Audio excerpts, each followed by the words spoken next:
नमस्कार, न्यूज़ 18 के digital platform पर आपका बहुत स्वागत है। मैं हूं आपके साथ अंशिका पाठक और मेरे साथ मौजूद है मेरे वरिष्ठ सहयोगी शैलेंद्र वांगू जी। शैलेंद्र जी, आपका बहुत स्वागत है। बांग्लादेश में हाल ही में चुनाव हुए और चुनाव में बहुमत के साथ बीएनपी नजर आई। अब सवाल ये है कि बीएनपी के बहुमत आने से और सत्ता में आने से हमारे देश पर क्या असर पड़ेगा, भारत पर इसका क्या असर होगा, बांग्लादेश में क्या परिवर्तन आएंगे और बीएनपी के जीतने से किसको मौका मिल सकता है प्रधानमंत्री बनने का, कौन हो सकता है पीएम फेस, इस पर हम बात करेंगे। शैलेंद्र जी, शुरुआत इसी से कि बीएनपी के इस बड़ी जीत को आप कैसे देख रहे हैं बांग्लादेश देखिए, में? जाहिर तौर पर ये एक बड़ी जीत है बीएनपी के लिए और रिटर्न टू पावर है आफ्टर करीब 15 सालों के बाद, जब इन बिटवीन अवामी लीग का रूल था और 2024 के मिड में हमने जो अपराइजिंग देखी, वहाँ पर एक जेन जी का प्रोटेस्ट हुआ, जिसके बाद शेख हसीना को देश छोड़ना पड़ा और अवामी लीग के खिलाफ खूब कार्रवाई हुई और बहुत ज़्यादा उनके लीडर्स के खिलाफ उनको जेल में मतलब डाला गया। बहुत से जो उनके नेता हैं उनके खिलाफ कार्रवाइयाँ की गई हैं और उन पर प्रतिबंध लगाया गया कि वो चुनाव नहीं लड़ सकते। तो ऐसे में बीएनपी का जीतना लगभग तय था, लेकिन कंपटीशन जो था वो इतना स्ट्रांग नहीं था। एक तरफ बीएनपी है कि उनके पास हालांकि कहीं ना कहीं एक इमोशनल फैक्टर भी था, क्योंकि इसी बिटवीन जो है जो खालिदा जिया हैं, तारिक रहमान की जो मदर है, उनका देहांत हो गया, जिसके बाद एक ऐसा फैक्टर साथ में जुड़ा, इमोशनल फैक्टर जुड़ा, जिसका कहीं ना कहीं फायदा बीएनपी को हुआ। लेकिन साथ ही साथ तारिक रहमान इससे पहले कई सालों तक लंदन में थे और उनकी वापसी अभी दिसंबर में ही हुई थी। तो ऐसे में बीएनपी का लौटना लगभग तय था। लेकिन ये ज़रूर है कि जिस तरह से जमात को इस बार भले ही अपोजिशन में बैठने का मौका मिलेगा, पहली बार होगा कि बांग्लादेश में जमात जो है वो विपक्ष में बैठेगी, लेकिन सत्ता के तौर पर बीएनपी जो है वो रूल करेगी। और साथ ही साथ जो तारिक रहमान है, लगभग माना जा रहा है उनका नाम तय है, तारिक रहमान ही अगले प्रधानमंत्री होंगे। उनको लेकर ही आज सुबह प्रधानमंत्री मोदी की तरफ से भी उनको बधाई दी गई है, बधाई संदेश दिया गया। और उस अगर आप पोस्ट ध्यान से पढ़ेंगे, उसमें ये भी लिखा हुआ है कि भारत और बांग्लादेश की जो बहुआयामी संबंध है उनको मजबूत करने की दिशा में दोनों देश मिलकर आगे काम करेंगे। यानी हम इसे पॉजिटिव संकेत समझ सकते हैं कि पीएम फेस जो होंगे वो उसका असर भारत पर बहुत अच्छा पड़ने वाला है, क्या ऐसा है? देखिए, अगर हम इसको गहराई से देखें, पहली बात तो ये कि पिछले जो लगभग 1.5 साल है जब से यूनुस की सरकार वहाँ पर आई है, यूनुस सरकार के रहते हुए जो जमात है, जो वहाँ पर जो कट्टरपंथी हैं, जो रेडिकल्स हैं, उनको खुली छूट दी गई। भारत विरोधी नैरेटिव तैयार किया गया। उस्मान हादी की जब मौत हुई थी दिसंबर के महीने में, उसके बाद ना सिर्फ वहाँ के अखबारों को, प्रथम आलो, डेली स्टार को निशाना बनाया गया, बल्कि जो भारतीय कॉन्सुलेट है उसको भी निशाना बनाया गया, जिसको लेकर कई बार ये सवाल खड़े हुए कि जो भारतीय डिप्लोमेट्स, जो भारतीय राजनयिक वहाँ पे काम करते हैं, उनकी सुरक्षा को लेकर सवाल खड़ा किया। और रिसेंटली जो ये हुआ है कि जो इंडियन डिप्लोमेट्स की जो फैमिलीज बांग्लादेश में रहते हैं उनको वापस बुलाया गया, क्योंकि वहाँ पे सुरक्षित माहौल नहीं था। तो जो ये पूरा 1.5 साल का टेन्योर रहा है, ये भारत विरोधी सेंटिमेंट्स को भड़काने के लिए इसका इस्तेमाल किया गया और इसमें यूनुस की तरफ से कोई रोक टोक नहीं हुई, उन्होंने उनको खुली छूट दी। उसके कंपैरिजन में अगर हम देखें तो जाहिर तौर पर ये एक राहत की बात है कि वहाँ अगर बीएनपी आती है तो वहाँ पे डेमोक्रेसी यानी लोकतंत्र मजबूत होगा और भारत के साथ संबंधों को मजबूत करने की दिशा में ये अच्छा कदम हो सकता है। अगर हम बात करें बीएनपी की, अगर बात करें तारिक रहमान स्पेसिफिक की, तो तारिक रहमान का ये कहना है कि हमारे लिए यानी कि बांग्लादेश के लिए न दिल्ली न रावलपिंडी बल्कि ढाका यानी कि बांग्लादेश ही प्राथमिकता रहेगा, वो किसी एक देश की तरफ उनका रुझान नहीं होगा, ऐसा तारिक रहमान कह चुके हैं। भारत के लिए भी अच्छी बात यह है कि जो संबंधों में जो खटास आई थी पिछले लगभग 1.5 सालों के अंदर, उसको सुधारने का और उसको वापस पटरी पर लाने का एक मौका होगा। अच्छा, इसी पर एक सवाल और मेरा तारिक रहमान को लेकर कि उनके सामने बहुत सारी चुनौतियां रहने वाली हैं। पहला तो बांग्लादेश में ही माहौल थोड़ा सुधारने का, जो अभी इस वक्त माहौल बांग्लादेश का बना हुआ है। दूसरा ये कि आप किसी देश के प्रधानमंत्री बनेंगे तो आपकी जिम्मेदारी सिर्फ उस देश को ठीक करने की नहीं होगी, बल्कि आस पड़ोस के देशों से भी आप अच्छे रिलेशंस रखना चाहेंगे, जाहिर सी बात है। और मौजूदा समय में बांग्लादेश को लेकर जो माहौल बना हुआ है हमारे देश में कि हिंदू सुरक्षित नहीं है वहाँ पर, इस तरह की बहुत सारी तस्वीरें हमने देखी हैं। एक महीने में 3-3, 4-4 हिंदुओं की हत्या कर दी जा रही है। तो इसको सुधारने में बहुत वक्त लग जाएगा तारिक रहमान को, क्या ये पॉसिबल उनके लिए हो पाएगा? अंशिका, आपने एक वाइड रेंजिंग क्वेश्चन पूछा है। अगर हम इसको ब्रेकअप करें इसका, तो पहला ये कि जो चैलेंजेस है तारिक रहमान के सामने वो ये है कि पिछले 15 सालों में शेख हसीना ने कुछ अच्छे कदम उठाए थे और बांग्लादेश को एक कपड़ों की, टेक्सटाइल्स की एक बड़ी फैक्ट्री बना दिया था। पूरे बांग्लादेश में बहुत से ऐसे टेक्सटाइल फैक्ट्रीज हैं जहां पर पूरे दुनिया में वो उसका माल जो है एक्सपोर्ट होता है।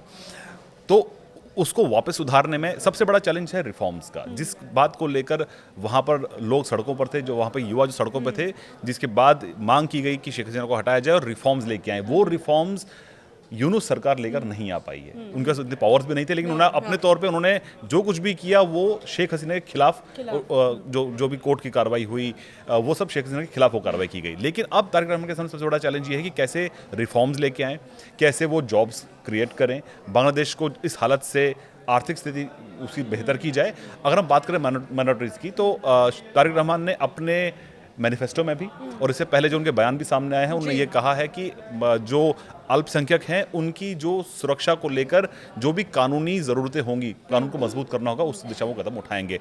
आपको याद होगा दीपू चंद्र दास की बात करें या रिसेंटली अभी एक राइस फैक्ट्री के ओनर व्यापारी की जो हत्या उनकी दुकान में जाके कर दी गई थी। उससे पहले भी हमने देखा है कि जिंदा जलाया गया एक व्यक्ति को, बाद में उनकी मौत होगी। तो इस तरह के जो इंसिडेंट्स लगातार बढ़ते चले गए और माइनॉरिटीज़ को लेकर कहीं ना कहीं एक राहत की बात हो सकती है बांग्लादेश में। हमारे देश के लिए भी ये बहुत ज़रूरी है कि हमारे जितने भी पड़ोसी हैं उनसे सामंजस्य बैठा के चले, ना केवल उनके लिए बल्कि हमारे लिए भी। लेकिन जब इस तरह के माहौल रहेंगे तो जाहिर सी बात है कि एक बहुत बड़ी चुनौती है रिलेशंस को बहुत स्ट्रॉन्ग बिल्ड करने की। देखिए, भारत और बांग्लादेश के रिलेशन बहुत पुराने हैं। हालांकि जब हमने देखा, जब शेख हसीना की सरकार वहाँ पर थी, तो शेख हसीना की सरकार ने भारत के साथ मिलकर बहुत ऐसे जो जटिल मुद्दे थे उनको सुलझाया है। चाहे लैंड बॉर्डर की बात करें, फेंसिंग की बात करें, तो वो काफ़ी हद तक उन्होंने काम किया क्योंकि उनके संबंध भारत के प्रति बहुत अच्छे थे। तारिक रहमान का अगर हम पहले की बात करें, उनके पहले टेन्योर की बात करें, जब शेख हसीना माफ़ कीजिए, जब खालिदा जिया जब सत्ता में थी, तो उस टाइम बीएनपी और जमात एक साथ सत्ता में थे। करप्शन बहुत बड़ा मुद्दा है बांग्लादेश में, उसको दूर करने के लिए भी उनको कदम उठाने होंगे। तो चैलेंजेस बहुत हैं और अगले 5 साल में उन्होंने जॉब क्रिएशन के भी कई वादे किए हैं। तो ऐसे में अगर हम बात करें सिर्फ माइनॉरिटीज़ की, तो जाहिर तौर पर भारत ने ना सिर्फ माइनॉरिटीज़ बल्कि जो भारतीय इंटरेस्ट वहाँ पर हैं, चाहे डिप्लोमेट्स हों, चाहे प्रोजेक्ट्स हों, उनको वापस से शुरुआत करने के लिए पहल करने की कोशिश की जाएगी, क्योंकि पिछले 1.5 सालों के अंदर ये संबंध पूरी तरह से बिखर गए थे। तो ऐसे में शुरुआत इस ट्वीट से अगर हम देखा जाए जो पीएम मोदी ने आज किया है, तो ये रिश्तों को सुधारने की एक नई पहल हो सकती है। और साथ ही साथ जिस तरह से दोनों तरफ के जो ट्रेड है उसको इम्प्रूव कैसे किया जाए। और हालांकि जो यूनुस सरकार ने जब माइनॉरिटीज़ पे हमले हुए हैं, तो यूनुस सरकार ने कहा है कि भारत जो है वो एक प्रोपेगेंडा मशीन चला रहा है, वो झूठ की फैक्ट्री चला रहा है। लेकिन जो इंसिडेंट्स हमने खुद वहाँ के मीडिया में देखे हैं, उससे ये साफ हो जाता है कि वहाँ पर अल्पसंख्यक सुरक्षित नहीं थे, खासतौर से हिंदू समुदाय। और आपको ये भी याद दिला दें अंशिका कि अब से करीब 1 महीने पहले, जहाँ तक मुझे याद है, हिंदू, क्रिश्चियन और सिख समुदाय के लोगों ने जाके एक डेलीगेशन जाके मुलाकात की थी तारिक रहमान से, और उनको एक उनकी मांगे सौंपी थी कि उनकी सुरक्षा को लेकर क्या कुछ किया जाना चाहिए। तो वो तभी से समझ में आ गया था तारिक रहमान जो है वहाँ पे अल्पसंख्यकों की सुरक्षा के लिए वो कदम उठाने के लिए तैयार है, और वो सत्ता में आते तो उनसे उम्मीद है कि वो इसे मजबूत करेंगे। भाई इस पर भी हम बात करेंगे कि तारिक रहमान से भारत को क्या उम्मीदें रहने वाली है, लेकिन थोड़ा सा इस पर भी आप ज़रूर बताइए। जमाते इस्लामी 11 दल का गठबंधन और बीएनपी कैसे मतलब टक्कर दिया गया, मतलब जमाते इस्लामी को, जो आप कह भी रहे हैं कि काफ़ी लंबे समय से लोगों के बीच रीच अच्छी रही है जमाते इस्लामी की, तो कहाँ पर वो फैक्टर काम नहीं आया जमाते इस्लामी को जो बीएनपी ने खेला कर दिया? देखिए, जमाते इस्लामी इससे पहले कभी इतनी स्ट्रांग नहीं रही है। इससे पहले अगर इलेक्शंस की बात करें तो हर बार उनका जो मार्जिन बहुत सिंगल डिजिट में रहा है। इस बार भी बहुत ज़्यादा नहीं, हालांकि बताया जा रहा है कि 70 के आसपास सीटें वो जीत चुके हैं। वो पहली बार ये होगा कि जमाते इस्लामी विपक्ष में विद अथॉरिटी बैठने वाली है। वो दबाव भी बना सकते हैं कि भारत के खिलाफ वो तारिक रहमान अगर कोई कदम उठाना चाहे तो वो विपक्ष के तौर पर दबाव बना सकते हैं। चिंता की बात यह है कि जमाते इस्लामी का जो काडर है वो पिछले कुछ सालों में इंक्रीज हुआ है। इन इलेक्शंस में उनको पूरी छूट मिली इसलिए क्योंकि उस टाइम में अवामी लीग जब बाहर हुई तो जो वो गैप क्रिएट हुआ उसका फ़ायदा कहीं ना कहीं जमात इस्लामी का हुआ है। और ऐसे में अब जमात इस्लामी जब सत्ता में आ गई है, और हमने जो कल ही एक बांग्लादेश की एक प्रोमिनेंट ऑथर तस्नीम नसरीन से बात भी की, तब भी उन्होंने कहा कि देश में लोकतंत्र और जो धर्मनिरपेक्षता है वो बहुत ज़रूरी है, नहीं तो बांग्लादेश अफगानिस्तान बन जाएगा। तो ये एक बड़ा स्टेटमेंट है जहाँ पर ऐसे एलिमेंट्स को जो कि भारत विरोधी हैं जो प्रो पाकिस्तान है, क्योंकि लिबरेशन वॉर में भी हमको पता है कि जमात इस्लामी का क्या रोल रहा है। जी। आरोप बहुत से उन पर हैं कि उन्होंने पाकिस्तान के साथ मिलकर अपने ही लोगों पर जुल्म ढाए थे। तो ऐसे में जमात इस्लामी का क्या रोल रहेगा, ये एक बड़ा सवाल रहने वाला है, क्योंकि अवामी लीग की वापसी फिलहाल नहीं होने वाली है। कल ही शेख हसीना का बयान भी इस चुनाव को लेकर आया, जहां पर उन्होंने कहा इस चुनाव को रद्द किया जाना चाहिए, इसमें कोई वोटर शामिल नहीं हुए थे और ऐसे में यूनुस को इस्तीफा देना चाहिए और दोबारा चुनाव वहां पे कराए जाने चाहिए। आपने शेख हसीना का जिक्र किया, तो क्या तारिक रहमान शेख हसीना को लाएंगे, आपको लग रहा है कुछ? देखिए, ऐसा उनके जो- रिलेशन जैसे रहे? जहाँ तक हम समझ पा रहे हैं पिछले इलेक्शंस में या राजनीति में कुछ भी इम्पॉसिबल नहीं है। लेकिन ये ज़रूर है, ये बात ध्यान में रखने वाली बात है कि जब शेख हसीना की जब निकासी हुई थी बांग्लादेश से, उस टाइम में ना सिर्फ जेनजी बल्कि बीएनपी भी उस लड़ाई में, या यूँ कहें कि उनके अपोजिशन में बीएनपी भी खड़ी थी। उनको वहाँ से निकालने के लिए बीएनपी का बड़ा रोल रहा है, क्योंकि शेख हसीना ने भी अपने टेन्योर में खालिदा जिया को जेल भेजा था। शेख हसीना की कई रैलियों में देखा गया है हुड़दंगबाजी करते हुए। बिल्कुल बिल्कुल। तो ऐसे में ये पॉलिटिकल राइवलरी है। तो ऐसे में अगर तारिक रहमान वापस लेके आते हैं शेख हसीना को, ये बहुत बड़ा स्टेप होगा। अगर ऐसा होता है तो ये बहुत फार फेच्ड होगा। लेकिन हमने एक इंटरव्यू हमारे नेटवर्क पर ही एक इंटरव्यू कल खालिद जिया के बेटे ने, साजिद वाजिद ने एक इंटरव्यू दिया, जहां पर उन्होंने कहा है कि हम अप्रोच करेंगे बीएनपी को, उनके साथ हमारी बातचीत शुरू हो सकती है। वो कब तक होगी, क्या होगी, वो पर्दे के पीछे रहने वाला है। लेकिन जिस तरह से तारिक रहमान की वापसी हुई लंदन से, वो क्यों मुमकिन हो पाया? क्योंकि तारिक रहमान की पार्टी बीएनपी ने शेख हसीना को मजबूर किया कि वो देश छोड़ के चली जाएं। तो ऐसे में उनके लिए एक राह क्रिएट की गई, उनके लिए रास्ता क्रिएट किया गया ताकि वो वापस देश लौटें और चुनाव लड़ें और सत्ता में आए। तो ऐसे में क्या वो वापस जाकर अवामी लीग को स्ट्रेंथन करने के लिए शेख हसीना को वापस लेके आएंगे? ये बड़ा पॉलिटिकल सेंसिटिव सवाल उनके लिए हो सकता है। अच्छा, बीएनपी से भारत को क्या उम्मीदें करनी चाहिए? देखिए, पहला तो ये कि भारत चाहेगा कि सभी पड़ोसी देशों के साथ में हमारे संबंध अच्छे हों, क्योंकि अगर हम अपने वेस्ट की तरफ देखते हैं तो बांग्लादेश है, ईस्ट की तरफ देखते हैं तो पाकिस्तान है। पाकिस्तान के साथ हमारे संबंध वैसे ही बहुत ख़राब हैं। आतंकवाद का बड़ा मुद्दा रहा है। बांग्लादेश के साथ में जो हमने जो देखा है कि शेख हसीना ने बहुत से ऐसे ठोस कदम उठाए हैं आतंकवाद के खिलाफ और उन तत्वों के खिलाफ जो भारत विरोधी हैं। तो हम ये उम्मीद करेंगे कि तारिक रहमान भी भारत की सेंसिटिविटीज़ को, भारत की सिक्योरिटी और भारत के इंटरेस्ट को ध्यान में रखते हुए कदम उठाएं, क्योंकि हम भी चाहते हैं कि संबंध भारत और बांग्लादेश के मजबूत हों, ट्रेड इम्प्रूव हो, पीपल टू पीपल कॉन्टैक्ट हो, क्योंकि एक तरफ जहां बांग्लादेश है, एक तरफ हमारा वेस्ट बंगाल भी है, तो जो कनेक्टिविटी है वो भी बेहतर होनी चाहिए। तो इस दिशा में किस तरह से दोनों देश मिलकर आगे काम कर सकें, इसको लेकर भारत चाहता है कि कदम उठाए जाए। लेकिन सबसे बड़ी चिंता की बात जो भारत की रही है कि पिछले 1.5 सालों के अंदर बांग्लादेश का इंक्लिनेशन, जो झुकाव है, वो पाकिस्तान की तरफ रहा। वो भारत नहीं चाहेगा कि ऐसे मुल्क के साथ कोई भी दोस्ती करे या कोई भी वहां पर इस तरह के संबंध बढ़ाए जो कि भारत विरोधी हैं। तो ऐसे एलिमेंट्स पर तो क्या कुल मिलाकर हम ये कह सकते हैं कि भारत के लिए ये पॉजिटिव संकेत है बीएनपी का आना सत्ता में? बिल्कुल बिल्कुल। देखिए, भले ही इलेक्शंस के अंदर अवामी लीग को बाहर रखा गया और इस पर सवाल भी खड़े किए गए कि ये इलेक्शंस फेयर नहीं है, लेकिन इसके बावजूद भारत की तरफ से जो संदेश प्रधानमंत्री मोदी की तरफ से आज सुबह आया, उससे ये साफ है कि बीएनपी का लौटना सत्ता में